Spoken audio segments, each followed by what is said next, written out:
আমার ঈদের জন্য কিছু কেনাকাটা করার লাগে, আপনার দোকানে কি হবে? বলেন কি, সব আছে, এই দেখেন সব নতুন মাল, ঈদের নতুন মাল। এই যে পাঞ্জাবি আর ওই যে শার্টটা আর আপনার মাথা উপরে যে ফ্রকটা সুন্দর দেখা গেছে, এগুলো কত হবে? কাকু, ওই যে পাঞ্জাবিটার দাম হলো 1500 টাকা, আর ওই যে জামাটা ওটা বলছে 1300 টাকা। আর এই যে মনে হয় যে নষ্ট জামাটা দেখতেছেন, বাচ্চাদের জামার দামই বেশি। আচ্ছা, দাম মনে হয় 3000 টাকা।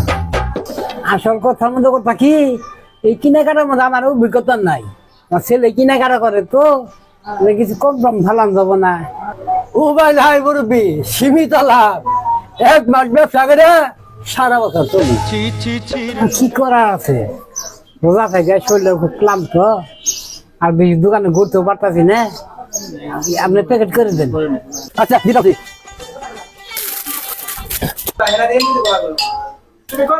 ছেলে কল দিছে। এই যে মুরব্বী, আমি তো প্যাকেট করছি। মুরব্বী আমার এই জুতাটা দেখা। হ্যাঁ ঠিক আছে। তুমি এক না, এই যে এই যে জোড়া দেন দেখুন।